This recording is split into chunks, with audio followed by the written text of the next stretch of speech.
Hey guys, this is Frozen Wish to Use here, and welcome back to another video.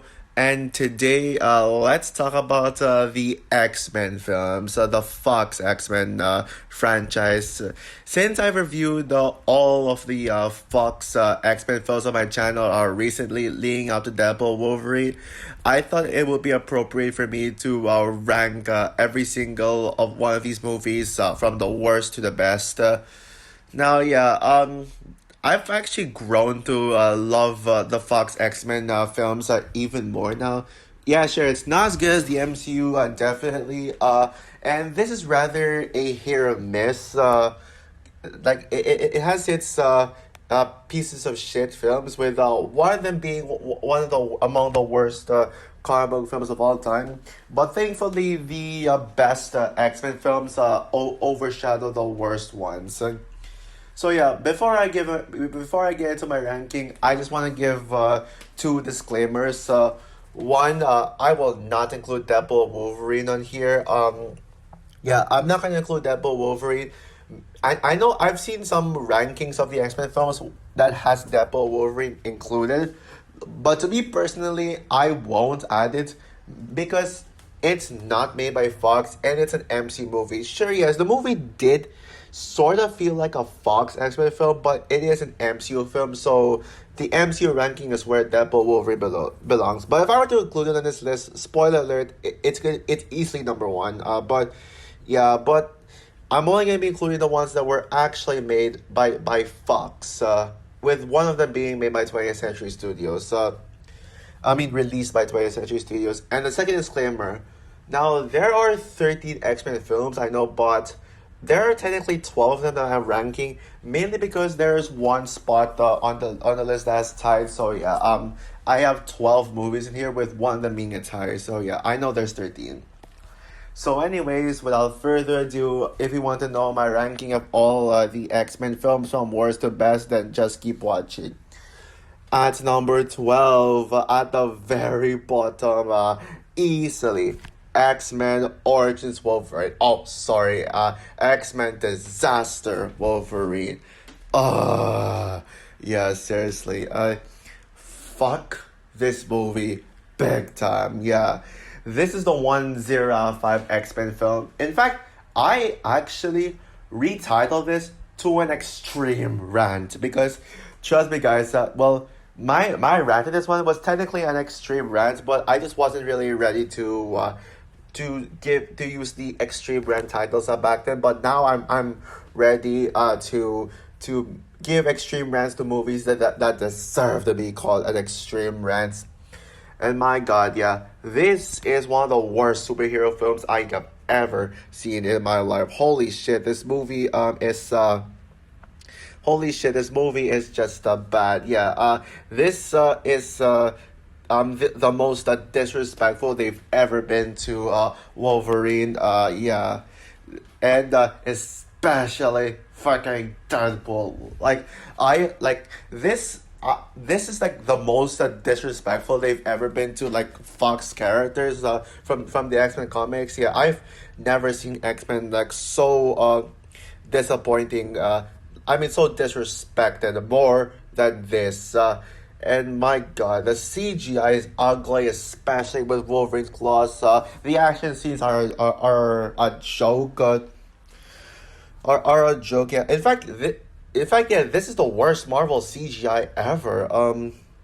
Yeah, no joke. Yeah. It doesn't even feel like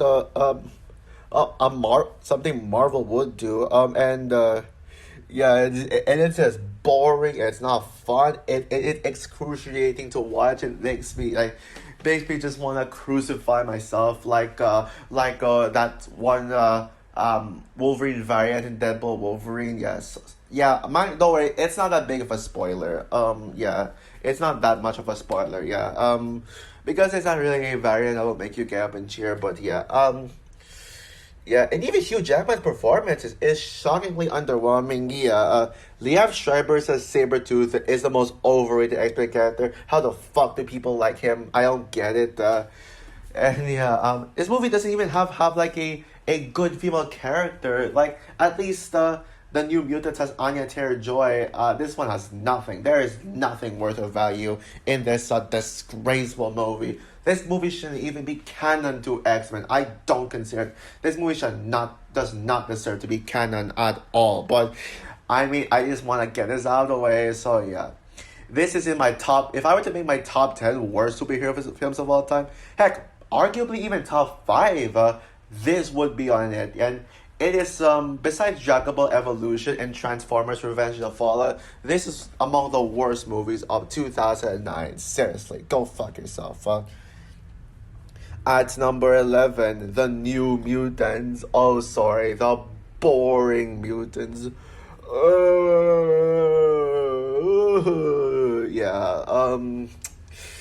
Yeah, honestly, if it wasn't for Anya Taylor-Joy being like the one positive of this film, if it wasn't for her being in this film, or maybe at least an actress that I'm just as passionate about as Anya Taylor-Joy, this would have been worse than Orange Wolverine, because I mean, I will give Orange Wolverine this. It's not as boring. It's just that the reason why it's lasted is because it made me angry the most, and there's nothing redeeming about it.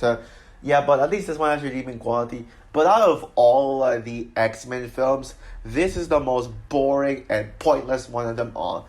Yeah, sure. I will give the movie credit where credit is due. This at least does have its you know, it tries to be different. Like, it feels like the most different X-Men film. Like, but at the same time, it feels like the least X-Men out of all of them.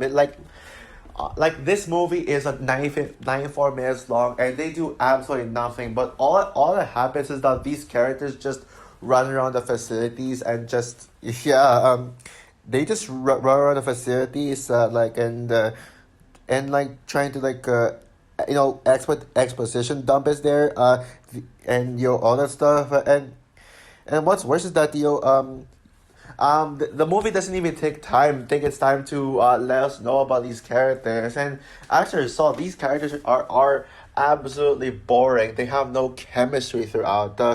And and my god, the action scenes could not have been more lackluster. Like, and you can clearly tell that Fox just gave up trying to actually take their time.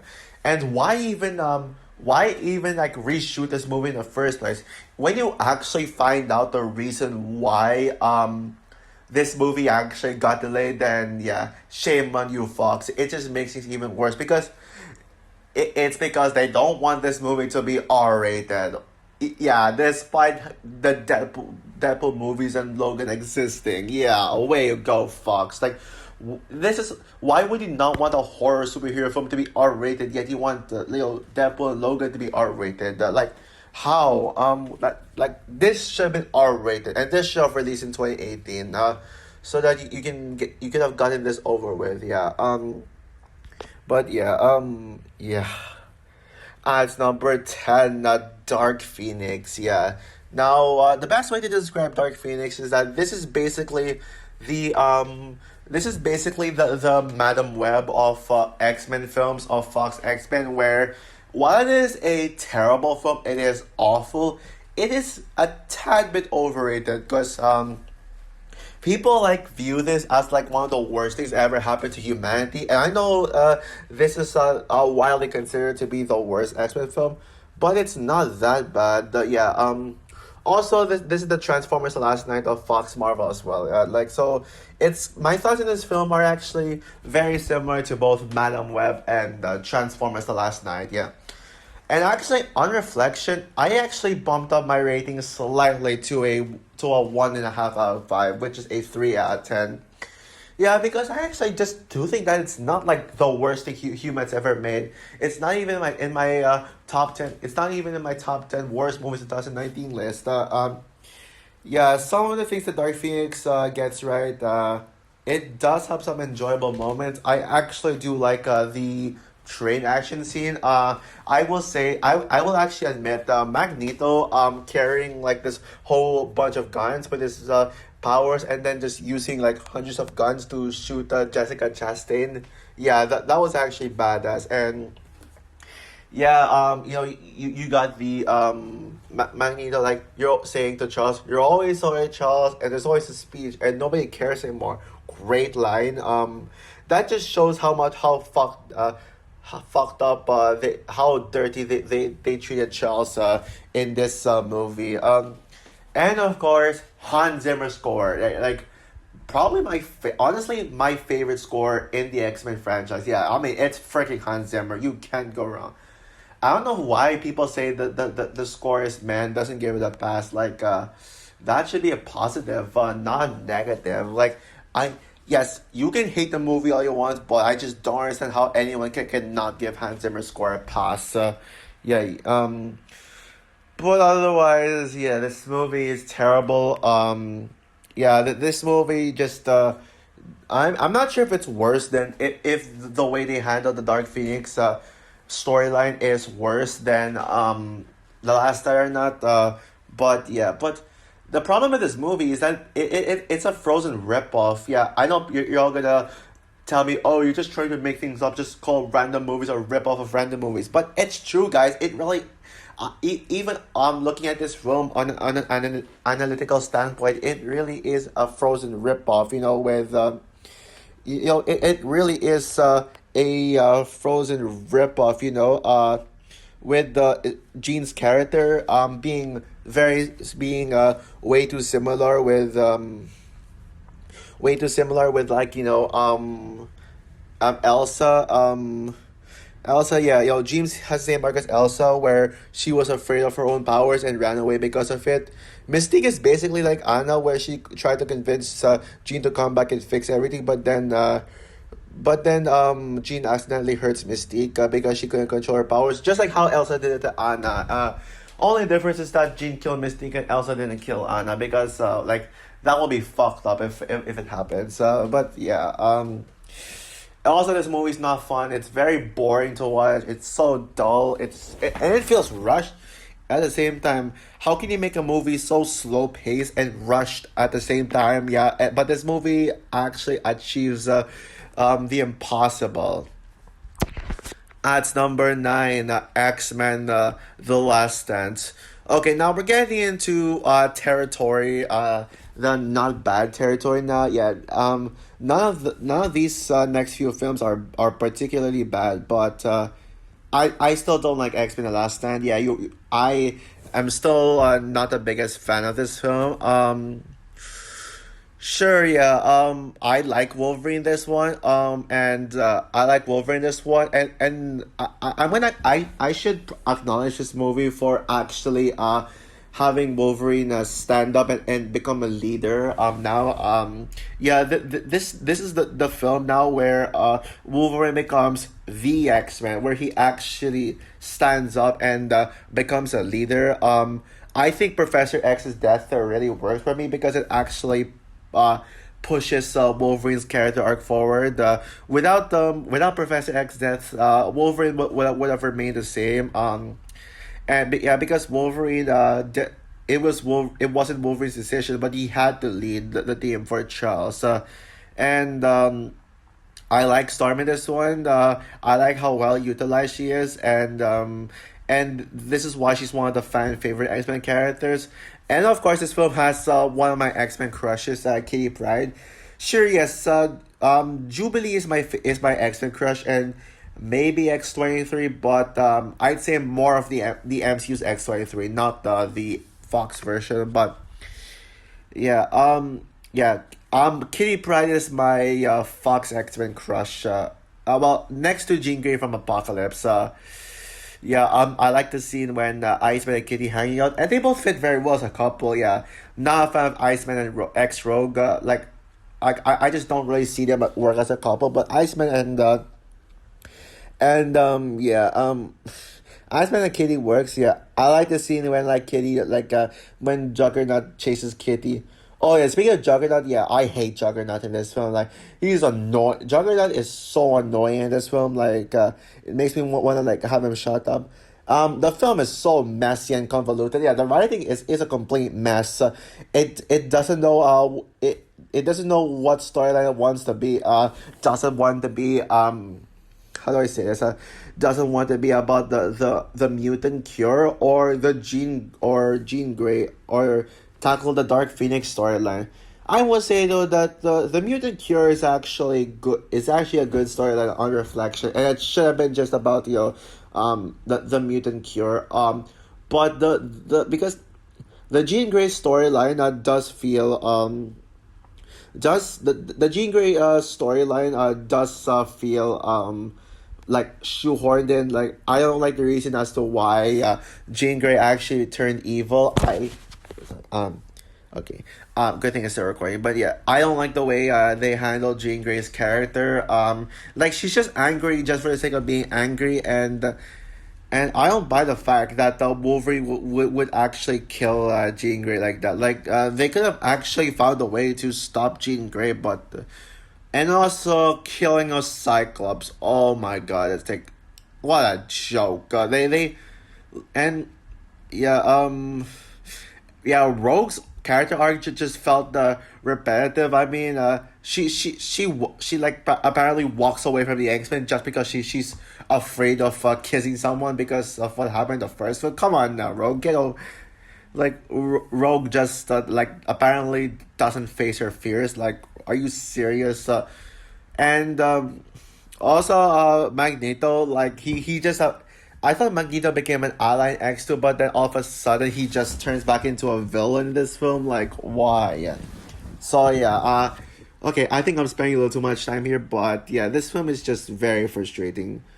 But thankfully now we get to move on to the good X-Men films. At number 8, X-Men. Yeah, the very first X-Men film. Yeah, this film is pretty solid.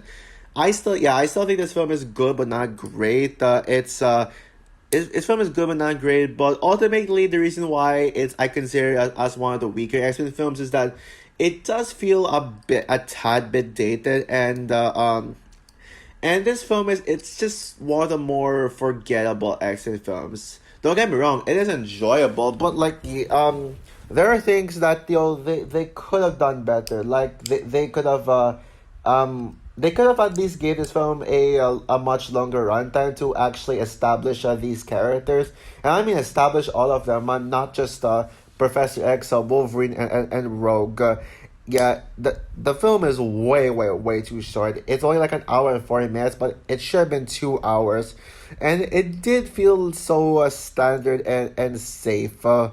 Yeah, and that's a problem, especially when you're establishing multiple heroes, and yeah, the action scenes don't hold up very well. But I still enjoy this film. It's still a very fun, enjoyable film. And it's thankfully not a slow pace. It does move fast, but at the same time, I wish it took its time more. Although I'm not the type of person who criticizes movies for being fast paced. By the way, I don't really do that, and I don't like to do that personally. And also, I mean, at least the X-Men does have decent chemistry. The chemistry is actually like the chemistry is the heart and soul of the X-Men. So the fact that they were able to establish that well here is just really good. Rogue is my favorite character in this film. I love how in like the very first live action X-Men film they make Rogue the main character. Rogue the main character, and yeah, and the chemistry between the Wolverine and Rogue, they are the duo we never knew we needed. Yeah, as much as we have Wolverine and Deadpool and Wolverine Professor X and Professor X and Magneto, Wolverine and Rogue is such an underrated X-Men duo. Yeah, and Rogue in this film is one of my X-Men crushes. Magneto is such an iconic villain, and also yeah, Sabretooth and Toad. Yeah, maybe I was too harsh on them, but maybe I'm biased because they're in Deadpool Wolverine, but I like Sabretooth now. So yeah, good movie. I just don't love it. At number 7, the Wolverine. Okay, now we're getting into the X-Men films that I actually consider great. Yes, these films are great. Yeah. Yeah. This film is one of those apology letters after that disastrous X-Men Origins Wolverine. Yeah. I'm not sure what the internet was like back then, but I'm very sure people would have had very low expectations for this film, especially since this is a sequel to. Shit. Sorry, I dropped my phone, but yeah. Especially considering the fact that this is the sequel to X-Men Origins Wolverine. Yeah, I'm sure people would have went into this film with low expectations, but this movie is actually really good. Really good. Yeah. Yeah. This film. Yeah. And this is all thanks to James Mangold for actually saving this character and saving the reputation of solo Wolverine films. It feels like the very first solo Wolverine film, with Logan being the second film in the Wolverine franchise solo film franchise. Yeah. This film actually takes a deep dive on Wolverine, and this is actually one of my favorite versions of Wolverine. One of my favorite depictions of Wolverine from the Fox Marvel universe. Yeah, yeah, it is a character study of how the Wolverine's able to enjoy his pain, and the plot revolves around him visiting the past. Love the idea of having Wolverine be involved in World War II. And it feels very standalone. It doesn't feel like it's trying way too hard to connect to the other films. Although you do have Logan coping with the loss of Jean Grey after like sacrificing her, and I love how they use the Japan setting in this film. It makes the film like feel more unique, and also Yukio, who's my favorite character in the film. And honestly, yeah, I prefer this Yukio over Deadpool 2's Yukio. But I like how they made the. I mean, I like how I do like a Yukio in Deadpool 2. I like how she's all like happy go lucky and cute, but I prefer the dark, gritty, and badass side of Yukio in this film.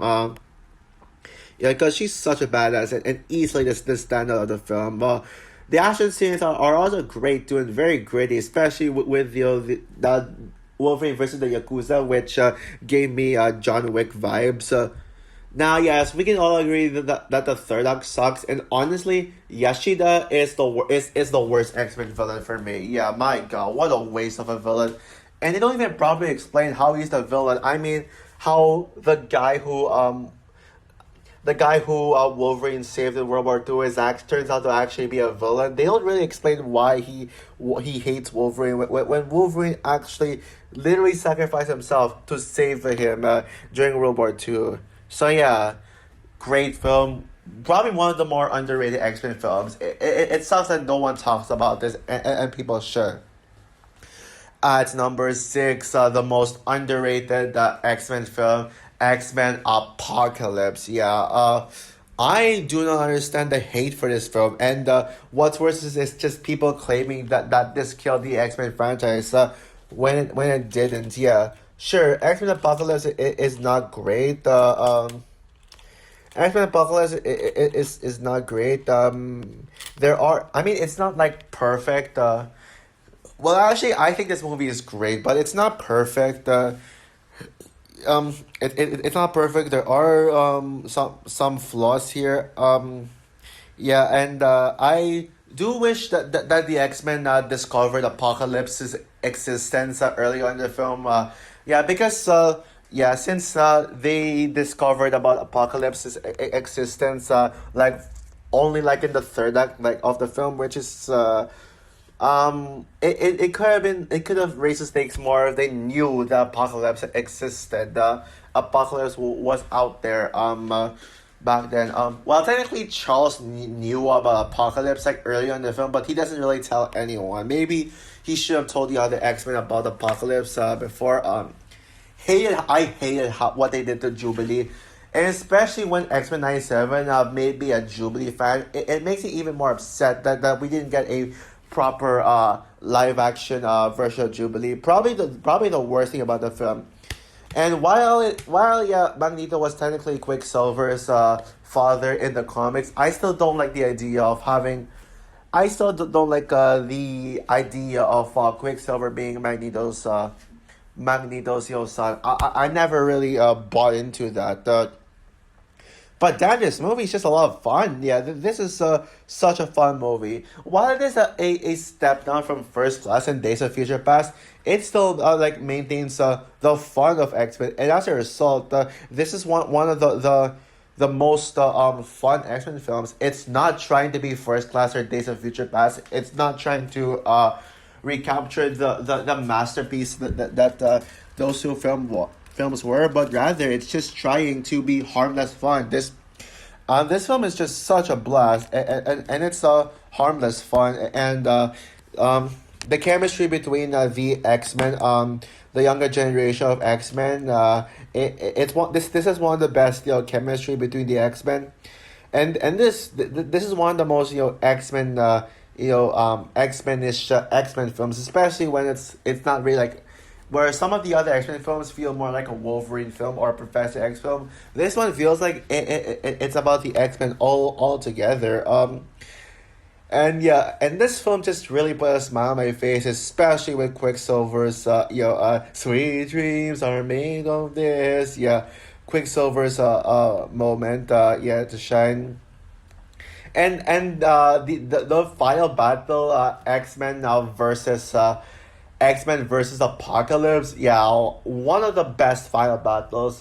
In fact, it's actually my favorite final battle in the X-Men films. Only among the team up, because Logan still has the best final battle, but in the X-Men films, this one has, because my god, the Avengers level stake is really right there. And Jean Grey, only this film's Jean Grey is my X-Men crush. Yeah, sorry Kitty Pryde, but yeah. But it's just my well, actually, I meant to say my Fox X-Men crush. Yeah, is Jean Grey. Yeah, Jean Grey unleashing the Phoenix made me want to get up and cheer. So yeah, not like a masterpiece, but it's just such a fun movie. At number five, the best of the original X-Men, X2. Yeah. Sure, yes. Well, X2 is not perfect because the plot is not great. It more than makes up for it with like feeling like the X-Men film that the first film should have been. Yeah, yeah, sure. I mean, the film doesn't offer much of a the film the film wasn't really that big of a plot, but damn, this movie is just so much fun. Yeah, and it's just so engaging because it truly feels like the first X-Men film. This feels like the X-Men film the first one should have been with the movie finally establishing X-Men as a team. Every single character gets their time to shine, and their chemistry is much stronger. This film has the best use of Famke Jansson's version of Jean Grey, even if Sophie Turner is still my favorite Jean Grey, and maybe and also X-Men 97's version too. And yeah, and I think Cyclops in this film is not as bad as people say it is. Like people complain over Cyclops being a wimp, but I mean it's not at all. I mean I like Cyclops in this one, and he's definitely one of James Marsden's best role. And that awesome opening scene with Nightcrawler taking over the White House with John Ottoman's epic operatic score. Stryker is a solid villain, but nothing special. But my personal favorite scene in the film is towards the end of the film when Jean Grey sacrificed herself to stop the flood. Yeah, what an awesome sacrifice that was. And any climaxes involving flood and the main character trying to stop it, having to stop it, automatically gets praise from me, since it reminds me of the Frozen 2 climax when Elsa saves the flood, saves Arendelle by stopping the flood. Yeah, which is my favorite scene of all time. So yeah, it's not perfect, but it certainly is amazing, and it's in my top 10 favorite films of 2003 for damn sure. At number four, a tie between Deadpool and Deadpool 2. Yeah. if James Gunn can put both Deadpool movies tied in his favorite superhero films of all time list, then so can I in these in the Deadpool in the X Men movie ranking.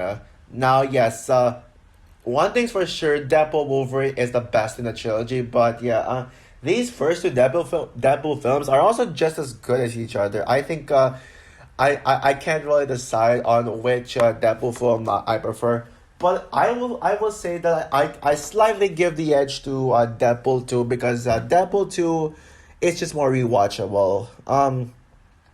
But what makes me consider both Deadpool movies a tie is how they both stand out.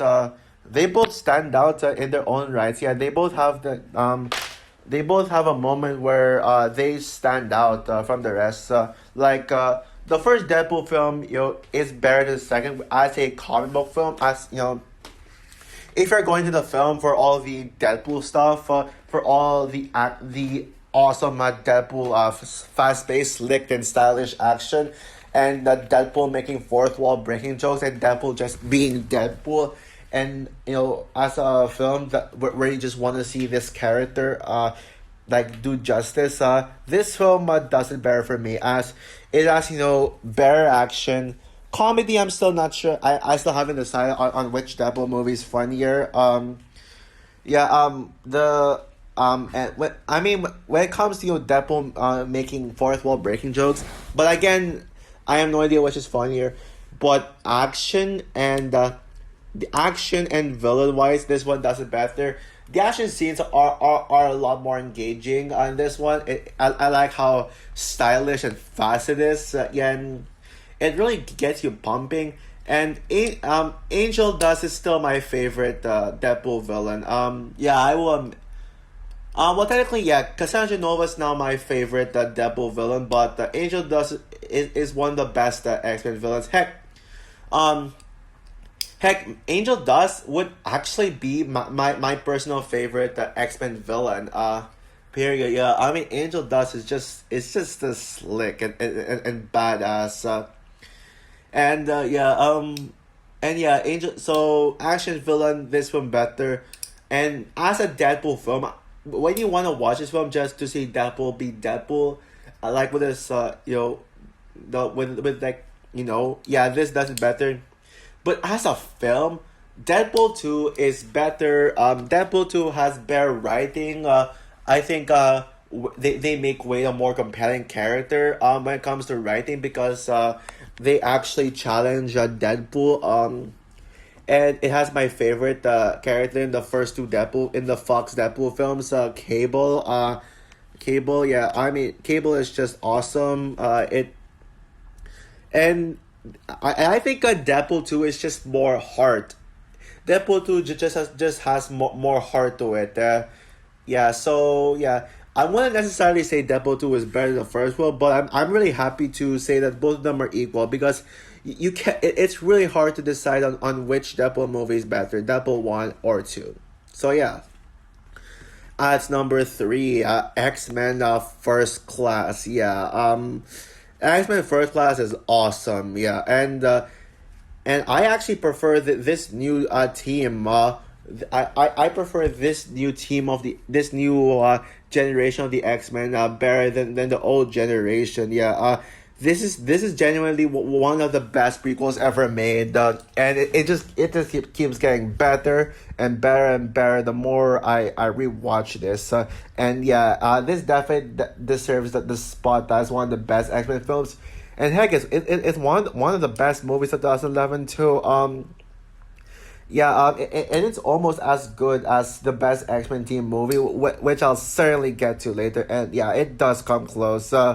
This is one of the best apology letters to X-Men Origins Wolverine, because no one expected that the X-Men would get a prequel right after what they did with Origins, but thank goodness they did, and this is probably the most surprising X-Men film, just not only based on how good it is, but how masterful and flawless it is. The idea of having this take place in the 1960s during the Cold War just makes it brilliant. And yeah, I'm actually glad that they actually tried to add in Magneto's backstory too, which is great. And they really went hard on Magneto here, especially with how his childhood trauma caused him anger, and he let his anger decide his fate. Yeah, Charles and Magneto in this one are one of the best X-Men duo. Yeah, you really feel the chemistry throughout, and James McAvoy and Michael Fassbender are a better Charles and Magneto than Patrick Stewart and Ian McKellen in my personal opinion. And just the idea alone of a prequel about how the X Men team were formed, like it's such a great idea, and it's just so engaging. Yeah, the film gave a very compelling reason on why Magneto decided to become evil and start a war with a human, and he's kind of relatable too outside of his villain arc. And the film also kind of like tries to be Star Wars in a good way, where like certain characters like turn into the dark side from the light, and some dark characters can also turn into the light. Sebastian Shaw is the best male villain in the X-Men franchise. Yeah, Kevin Bacon is just great, and Moria McTaggart is yeah, Moria McTaggart is my favorite character in the film. And also Angel Salvador too. Yeah, Angel Salvador. Yeah, both Moira and Angel are two of my X-Men crushes. Yeah. And yeah, and also this movie has a meme with I prefer the real Raven. I said the real Raven. Perfection. Yeah. This is the Revenge of the Sith of X-Men. And this is honestly what Star Wars. This is the Phantom Menace done right. Yeah, take notes. Prequels, except Revenge of the Sith. I love you. This is how you do a prequel. At number 2, X-Men Days of Future Past, the best X-Men team up movie ever. Period. Yeah. And yeah, I mean, what can I say that hasn't been said yet? I mean, this is the end game of the X-Men. I mean, it's not only for its time, but also just based on just simply based on the whole idea of time travel, and having the older X-Men films, no, the younger X-Men face off against the older X-Men. I mean, the older younger X-Men like coming together and mating, and as a result, this is the biggest, grandest, and most ambitious X-Men film ever made.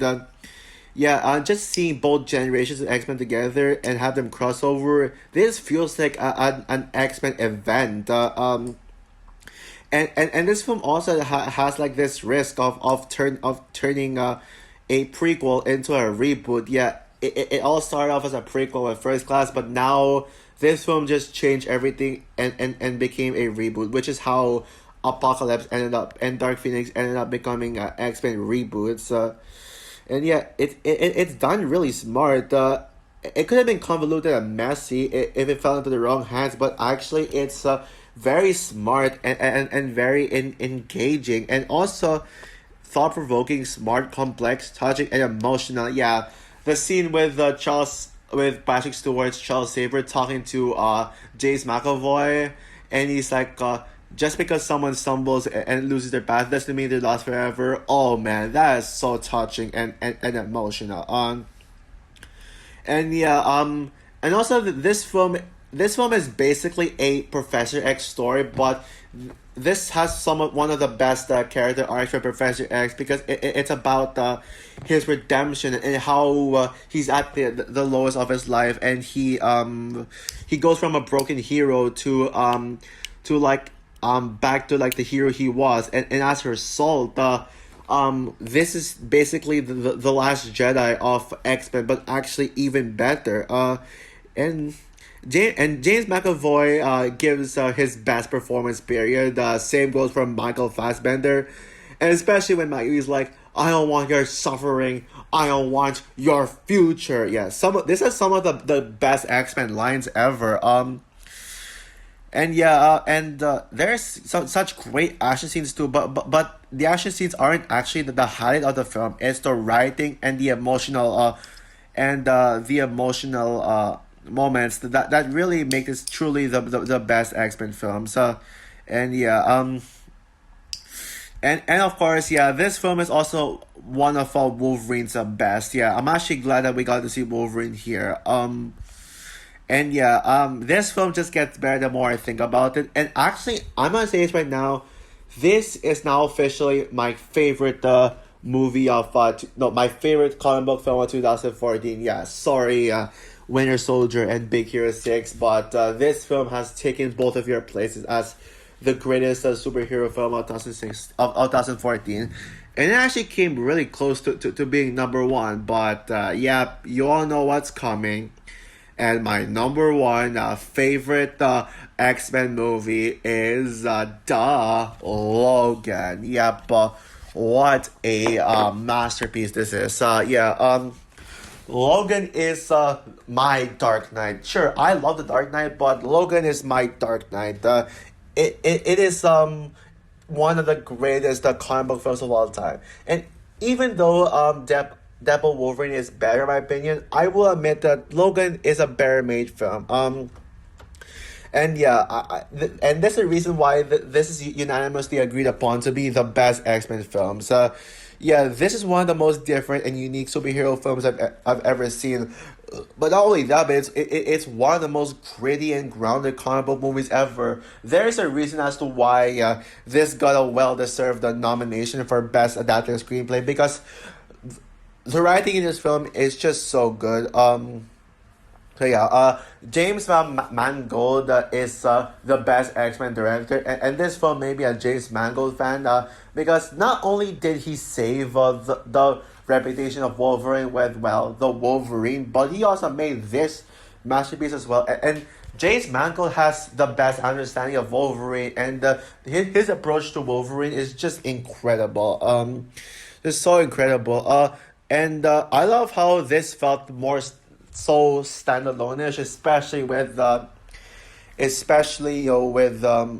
despite having some nods with the X-Men, and it has a grounded and mature story with touching and heartfelt themes of family, redemption, sacrifice, and the philosophy of death. Giving this franchise a Western feel in this film just makes it feel more unique. And my God, the action scenes are just so brutal. It has some of the best comic book action scenes like ever, and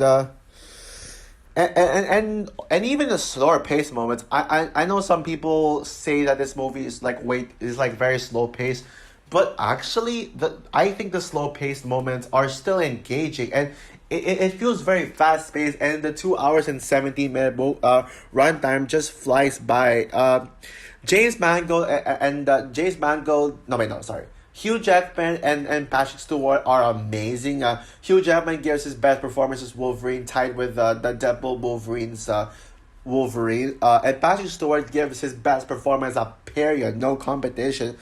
But it's Daphne Keane as X-23 who is the scene stealer in the film. In fact, if it wasn't for Daphne Keane, if it wasn't for X-23, my favorite X-Men character and one of the greatest comic book characters of all time, this would have been, I would have actually put the Days of Future Past above this one. She is just everything, and the fact that she came back in Deadpool Wolverine is just brilliant. Yeah, it's just really makes me so happy. I love this character. Daphne Keane gives the single greatest child performance ever. Period. The villains may be the weakest aspect of the film, but X-24 is such a badass. He's such an underrated villain. One of the best X-Men villains. Just the idea of this film saw Logan / Wolverine facing off against his clone, a clone of himself, is just really good. And of course, Wolverine's death. Yeah, Wolverine's death is even sadder than Iron Man's death. Yeah. So yeah, this is the best movie 2017. It's in my top 15 favorite films of all time, and I've never been more proud to call Deadpool Wolverine my number one my number one favorite X-Men film of all time. So that's all for my review. So that's all for my ranking of the X Men films. What is your ranking of the X Men films?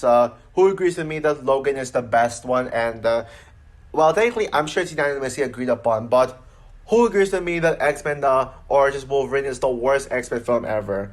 Comment down below, like, subscribe, hit the notification bell, and stay tuned for more videos to come. So yeah, bye guys.